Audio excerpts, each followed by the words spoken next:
আসসালামু আলাইকুম। প্রিয় দর্শক, অনেকে আছে সাদা ভাত, বিরিয়ানি, খিচুড়ি, পোলাওয়ের সঙ্গে চাটনি খেতে ভালোবাসে। খুবই পছন্দের একটা খাবার। এখানে নিয়েছি আমি আলু বোখারা। খুব ভালো করে ধুয়ে নিতে হবে, ভিজিয়ে রাখবো এখন। আর নিয়েছি তেঁতুল, ভিজিয়ে রাখতে হবে তেঁতুলগুলোকে।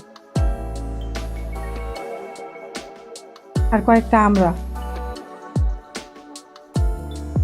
ছিলে নেব। ছেলাটা যেন ভালো হয় সেই দিকটা লক্ষ্য রাখতে হবে, যেন সবুজ অংশটা না থাকে। সবুজ অংশটা থাকলে তিতা তিতা লাগবে। নর্মাল পানিতে ভিজিয়ে রাখবো, কোনো গরম পানি না, লবণ দিয়ে। তারপরে কষলিয়ে কষলিয়ে ধুয়ে নিতে হবে, তাহলে গ্রেট করতে সুবিধা হবে।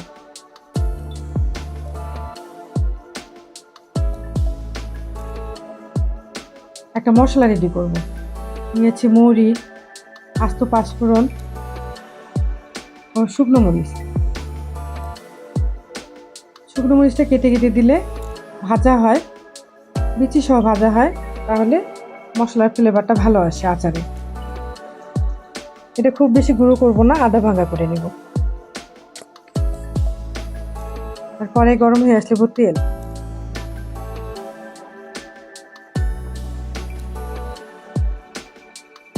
যতটুকু আচার সেই অনুযায়ী আপনারা তেলটা দিবেন। একটা তেজপাতা, পাঁচফোড়ন, কালো জিরা। গরম হয়ে আসলে এখন দিব আমড়াগুলো।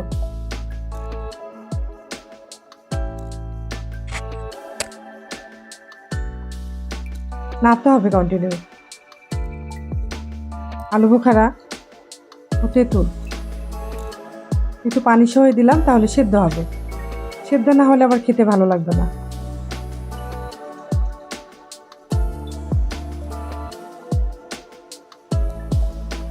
একটু নেড়ে চেড়ে মশলা অ্যাড করব। হলুদের গুঁড়া, মরিচের গুঁড়া, জিরার গুঁড়া। এখন কিন্তু মিডিয়াম হিটে করতে হবে।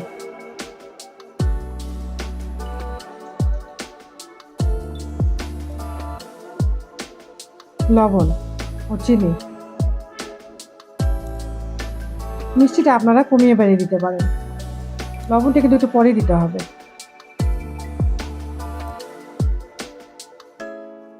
আমি এখন কিন্তু আঁচটা একবারে কমিয়ে দিয়েছি।